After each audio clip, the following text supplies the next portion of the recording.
Di belahan dunia yang tersembunyi, jauh dari keramaian kota dan hiruk-pikuk zaman modern, terdapat sebuah pulau yang seolah tersimpan dalam botol waktu, Madagaskar. Pulau ini, terpisah dari benua Afrika selama lebih dari 80 juta tahun, menjadi rumah bagi ribuan makhluk yang tak ditemukan di tempat lain. Dan di antara semua makhluk itu, satu penghuni menjadi ikon keajaiban dan kerentanan alam sekaligus, lemur. Lemur bukan hanya hewan yang eksotis, ia adalah saksi hidup dari sejarah evolusi yang panjang dan terpencil. Ia bukan monyet, bukan kera, melainkan bagian dari kelompok primata paling awal yang pernah ada di bumi. Saat manusia baru mulai berjalan tegak di Afrika, leluhur lemur telah lebih dahulu menguasai pepohonan, hidup dalam kedamaian di surga hijau yang terlindung dari persaingan keras. Tubuh lemur bermacam-macam, dari yang mungil seukuran tikus hingga yang lebih besar dan kuat seperti indri, spesies lemur terbesar. Namun, satu ciri khas yang menghubungkan semuanya adalah matanya, besar, bulat, dan penuh rasa ingin tahu. Mata itu bukan hanya alat untuk melihat di kegelapan, tapi juga jendela menuju kedalaman jiwa mereka, seperti cermin kecil yang memantulkan bayangan dunia yang terus berubah, namun belum tentu membaik. Mereka hidup di kanopi hutan, melompat dari dahan ke dahan dengan kelincahan luar biasa. Beberapa spesies seperti sifaka bahkan tampak menari saat berjalan di tanah dengan lompatan-lompatan sisi yang anggun, maka manusia menyebutnya dancing lemur. Di hutan, suara mereka terdengar seperti seruan masa lalu, panggilan nyaring yang menggema di antara pepohonan raksasa, seperti lonceng alam yang memberitahu bahwa kehidupan masih ada, meski terancam. Lemur adalah makhluk sosial. Mereka membentuk kelompok kecil yang dipimpin oleh betina, sebuah sistem matriarki langka di dunia mamalia.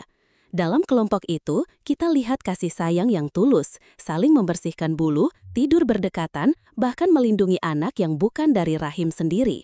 Mereka tidak hanya hidup berdampingan, mereka berbagi hidup. Lemur mengajarkan bahwa kekuatan bukan hanya soal fisik atau dominasi, tapi tentang peran, kepercayaan, dan pengasuhan. Namun, kehidupan di Madagaskar tidak lagi seperti dahulu. Hutan-hutan yang menjadi rumah mereka kini terbakar atau ditebang untuk dijadikan ladang. Populasi manusia yang terus bertambah membawa tekanan yang makin besar. Banyak spesies lemur kini masuk dalam daftar terancam punah.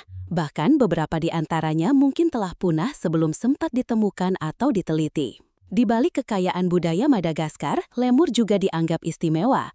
Dalam beberapa kepercayaan setempat, lemur dipercaya sebagai makhluk spiritual, penjelmaan leluhur atau roh penjaga hutan. Oleh karena itu, banyak komunitas tradisional yang menghormati mereka, tidak memburu, dan justru menjaga keberadaan mereka. Tradisi dan mitos ini adalah lapisan pelindung terakhir yang seringkali lebih kuat dari hukum. Namun, pelindung terbaik bagi lemur bukan hanya aturan, melainkan kesadaran.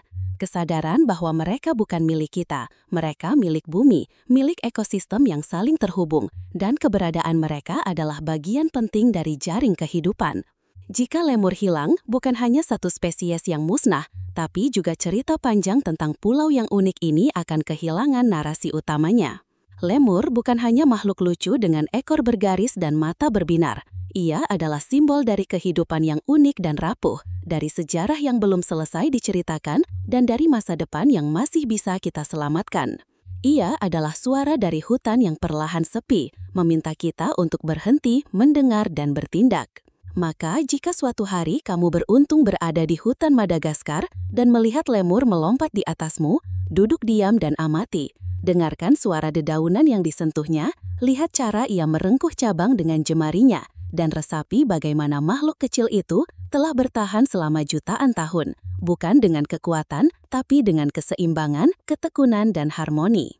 Karena lemur adalah cermin tentang apa yang telah kita jaga, apa yang sedang kita rusak, dan apa yang masih bisa kita selamatkan.